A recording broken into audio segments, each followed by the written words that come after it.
saya ni hantar anak saya belajar di dalam gereja. Jangan ikutlah. Itu maksud saya. You mana berani mau hantar? Betul? Lin berani. So, saya hantar anak saya ke dalam gereja. Sebab gereja ni, dekat Melaka ni, sebuah gereja tu, orang sana ni orang yang baik-baik. Dikelilingi oleh orang Islam. Saya tak tahu Islam sampai ke tak sampai kepada mereka. Saya tak tahulah ulama' ke, mufti ke, ustaz ke, akan pergi berdakwah tak kat dalam. You rasa-rasa? Saya tak tahulah. Saya cubalah nak berdakwah. Tapi saya kena cari alasan untuk masuk kan. Maka saya bawa anak saya pergi daftar. Semasa hantar anak saya pergi nak daftar tu, saya bawa isteri, bawa anak. Itu cikgu Cina, tengok nama saya Ling Jui Sun. Tengok nama anak saya Ling Ming Fu. Bini Melayu pakai tudung. Dia garu kepala. Dia tengah pening. Siapa yang murtad sebenarnya? Budaya ni berhenti bagi lalu azan ke sambung? So, dia tanya saya, cikgu tu dah pening kan? Saya beritahu cikgu, sebenarnya kami ni beragama Islam. Cikgu pun tanya tu, kenapa tak ada nama Islam? Sebab dia ingat nama Islam mesti mau nama Arab, nama Melayu. Saya terangkan kepada cikgu tu, nama Islam nama yang maksud yang baik, tak semestinya dalam bahasa Arab, saya terangkan. Lepas tu cikgu kata, Oh, kalau macam ni masuk Islam boleh kekalkan nama Cina? Boleh. Nak kekal pun boleh, nak tambah pun boleh. Tapi saya cakap dengan cikgu, lain kali cikgu pun mau masuk Islam, cikgu tak payah tukar nama lah, kekal nama Cina saja. Cikgu tu kata, tak nak. Isu masuk Islam, tak tukar nama, huru-hara dalam gereja tu 2-3 minggu. Sebab cikgu tu bawa berita tu pergi beritahu orang gereja. Ada yang kata, aku tak percaya melainkan saya lihat IC dia. Macam-macam lah. So, bila dia masukkan anak belajar kat situ, bagi saya, nak dakwah ni, syarat yang pertama adalah no demand, don't supply. Tahu tak demand, supply? Kalau tak ada permintaan, jangan cakap. Alamak. Kalau dia asyik tak ada permintaan, tak payah dakwah lah. Bukan. Kalau tak ada permintaan, create the demand. Mula-mula 2-3 bulan, saya masuk dalam kawan, borak dengan cikgu, cakap makanan, cakap cuti, cakap perniagaan. Saya tak cakap agama dulu. Tak mau cakap dulu, sebab dia belum bersedia. Tunggu masa yang sesuai. Selepas 2-3 bulan, itu cikgu tak tahan. Sebab dia dapat tahu bahawa dulu saya ni bekas beragama Buddha 13 tahun. Dia tahu saya Kristian 14 tahun. Kenapa masuk Islam? Dia mau tahu. So dia jumpa saya. Dia kata, Brother Lim, boleh tak tanya sikit? Saya kata tak boleh. Kalau mau tanya, tanya banyak. So dia pun tanya. Dia kata apa? Dia kata, kenapa kamu pilih agama ini? Cara dia, saya pilih Islam ni macam teruk sangat. Kenapa kamu pilih agama ini? Kalau you tengok muka dia, memang you tahulah. Jawab, saya pilih agama ini sebab saya nak ikut Jesus Christ. You semua pening dah sekarang, betul? Saya sudah berjaya buat you pening. Sekarang saya nak tanya, saya nak kasih Panadol dulu semua. Dalam Islam, kita beriman tak kepada semua Nabi? Kita beriman tak kepada Nabi Isa alaihissalam? Nabi Isa alaihissalam Muslim ke tak Muslim? Sekarang ni saya nak masuk Islam, nak ikut Nabi Isa alaihissalam. Ada masalah tak sekarang? Ada ke tak ada? Tak ada. So selesai masalah you. Tapi dia pengetua ni pening. Ingatkan Kristian percaya Jesus. Orang Islam kan percaya Nabi Muhammad. Tapi dia kata dia masuk Islam, mau ikut Jesus.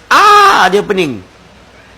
Saya cakap dengan pengetua, sebenarnya Nabi Isa alaihissalam, Jesus Christ ni, dia adalah Muslim. Pengetua kata, no way. Saya kata, Quran kata, surah Ali Imran, surah ketiga, ayat 52. Dia kata, itu Quran. Kita Kristian tak percaya Quran. Kita percaya the Holy Bible.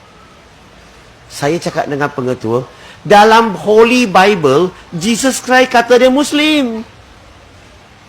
Mana ada? Oh, dia kata mana ada. Saya kata, boleh tak kita buka Bible sikit? So, saya minta dia buka Gospel of John, chapter number 5, verse number 30. So, dia pun buka. Zoom, ada bunyi sikit, zoom sikit. Dia pun buka. Saya minta dia baca. Ayat itu sebut apa? Ayat itu sebut, Nabi Isa AS bercakap, dia kata, I do not seek for my own will. Saya tidak melakukan perkara ini mengikut kehendak diri, dia kata. But the will of the Father which are in heaven who has sent me. Tetapi dengan kehendak Allah yang mengutuskan aku. Berarti apa yang dia buat bukan mengikut kehendak diri, tapi kehendak Allah. Muslim berarti kita lakukan sesuatu bukan mengikut kehendak diri, tapi kehendak Allah. Kita adalah Muslim. Kita mengabdikan diri kepada Allah. Kita adalah Muslim. Mengikut ayat ini, Jesus Christ mengaku diri dia Muslim. Bila saya terangkan, pengotor tu tak boleh tahan, dia buat tangan macam ni. Orang buat tangan macam ni ada dua maksud. Maksud pertama, sejuk. Pasti dalam dewan ini tak sejuk. Maksud kedua adalah apa? Defensif. Tahu tak defensif? Kalau you tengah bercakap, orang buat macam ni, maksudnya apa? Dia tak berapa nak cerita lagi. Betul tak? Bila dia buat macam ni, cepat-cepat saya pun buat macam ni. Nasib baik tak ada seorang lelaki kat belakang buat macam ni juga. Kalau 3 orang buat macam ni, kita dapat KRU. So, bila saya buat macam ni, saya cakap dengan pengetua. Pengetua, kalau kamu tak sedia nak cakap, tak apalah. Lupakan saja, tak payah bincang lagi. Sebelum dia cakap tak payah bincang, saya cakap dulu. Dia cakap, okeylah, tak apalah, cakaplah. Sebab dia nak kawan dengan saya, mah. So, dia kata cakap. Okey, nak cakap boleh. Dia kena buka kitab. So, saya minta dia buka Gospel of Luke, chapter number 2, verse 21. Dia pun buka Zoom. Dalam Bible sebut apa tau? Dia kata, He was circumcised when he was 8 days old. Dia kata, Isa AS, dia dikhatankan pada usia 8 hari. Dia kena potong lah. Hanya usia 8 hari saja. So, saya tanya pengetua hari ini. Penganut mana satukah yang ikut Jesus Christ? Isa AS. Orang Islam ke? Orang Kristian? Siapa yang ada berkatan? Saya tanyalah, orang Islam ke orang Kristian? Dia tunduk. Dia cakap slow-slow. Orang Islam, dia kata. Saya pun jawab slow-slow dalam hati. 1-0. Saya minta dia buka lagi. Dia pun buka Bible tu. Dia buka di Gospel of Luke, chapter number 4, verse number 2. Nabi Isa AS berpuasa. Tak makan daripada pagi hingga petang. Saya tanya pengetua tu, penganut mana satukah yang ikut Nabi Isa AS berpuasa? Tak makan daripada pagi hingga petang. Orang Islam ke Kristian? Dia kata Islam. 2-0. Saya minta dia buka Gospel of Luke, chapter 24, verse 36. Dia pun buka. Nabi Isa AS cakap apa dalam bahasa Ibrani? Dia kata, Shalom alaikum. Dia bagi salam. Anak murid dia jawab, Alaikum shalom. Assalamualaikum. Waalaikumsalam. Hari ini, penganut mana satukah hulu hilir nampak sesama penganutnya, bagi salam, jawab salam. Macam Jesus. Orang Islam ke macam orang Kristian? You pernah dengar tak orang Kristian bagi salam? Assalamualaikum. Waalaikumsalam ada? Yang bagi salam, orang Islam. Jawab salam, orang Islam. So, pengetua tunduk kepala cakap, orang Islam. 3-0. Kalau main bola, kena 3 biji, hat-trick. Saya tanya dia lagi. Dalam Gospel of Matthew, chapter 26, verse 39. Minta dia buka. Tujuh dia ayat itu. Cuba baca. Macam mana Nabi Isa AS solat? Macam mana dia sembahyang? Dalam kitab itu sebut, and he fell on his face on the ground. Dia letak dahi dia ke atas lantai. Saya tanya pengetua, sekarang ni mana satu penganut yang sembahyang atau solat macam Jesus Christ? Orang Islam ke orang Kristian? Oh, kali ini dia jawab laju. Laju dia kata, Islam dia kata. Tiba-tiba dia kata, Lim, saya ada hal penting kena balik office. You rasa dia ada hal penting dia senang pening. Dia pening. Balik office, 2-3 jam kemudian dia keluar. Dia cakap, Brother Lim, minta maaf. Saya rasa saya tak boleh cakap dengan kamu lagi. Saya kata, what is the problem? Dia kata, saya takutlah kalau saya cakap lagi, saya akan ikut agama kamu. Siapa yang goyang?